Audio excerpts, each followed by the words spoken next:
Hello everyone, अस्सलाम वालेकुम। सेहत है ज़िंदगी चैनल की तरफ से आज मैं आपके लिए एक बहुत ही अच्छा और मुफीद नुस्खा लेके आया हूँ।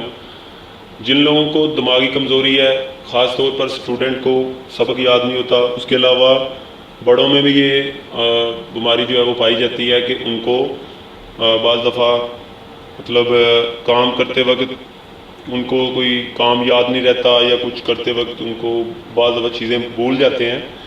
तो ये भूलने की जो आदत होती है या बीमारी कह लें, तो ये दिमागी कमज़ोरी होती है असल में। तो बस आपको करना यह है कि आपको कुछ चीज़ें चाहिए होगी इंशाल्लाह, जिसके इस्तेमाल से आपका जो हाफ़ज़ा है, आपका जो दिमागी कमज़ोरी है वो इंशाल्लाह ठीक हो जाएगी। नाज़रीन, आपको जो चीज़ें चाहिए होगी वो नोट कर लें। सबसे पहले आपको सौंफ चाहिए होगी 200 ग्राम, खुश्क धनिया चाहिए होगा आपको 100 ग्राम, काली मिर्च चाहिए होगी 25 ग्राम, गिरी बादाम चाहिए होगी आपको 50 ग्राम, चीनी चाहिए होगी आपको 200 ग्राम। नाज़रीन, आपने सबसे पहले करना यह है कि इन सब चीज़ों को बारी बारी ग्राइंडर की मदद से पीस लेना है। पीसने के बाद आपने इनको एक किसी बर्तन में डाल के अच्छी तरह मिक्स कर लेना है सब सारी चीज़ों को।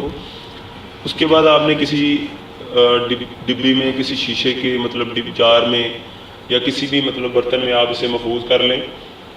उसके बाद आपने करना यह है कि इसको खाना किस तरह है वो आपने ऐसे करना है कि रोज़ाना आपने खाना खाने के फ़ौरन बाद सुबह शाम 1 चम्मच पानी के साथ इस्तेमाल करना है, इसे खाना है। इंशाल्लाह आप 1 हफ़्ता इस्तेमाल करके देखें, इंशाल्लाह आपकी दिमागी कमज़ोरी जो है वो आपकी दूर हो जाएगी। आपके हाफ़ज़े में जो आपको फ़र्क महसूस करना आप शुरू कर देंगे कि वाकई जो भूलने का अमल है या कोई ऐसा वैसा दिमागी कमज़ोरी है वो इंशाल्लाह आपकी ठीक हो जाएगी। वैसे भी बहुत सारे नुस्खे लोग इस्तेमाल करते हैं। अगर आप ये नुस्खा इस्तेमाल करें तो इंशाल्लाह आपको फ़ायदा होगा। इस्तेमाल करके एक मरतबा चेक करके ज़रूर देखें। नाज़रीन, अगर आपको मेरी वीडियो अच्छी लगे, मेरा चैनल सब्सक्राइब करें, मेरी वीडियो को लाइक करें, शेयर करें, कमेंट्स करें। नेक्स्ट वीडियो तक के लिए इजाज़त दें। अल्लाह हाफिज़।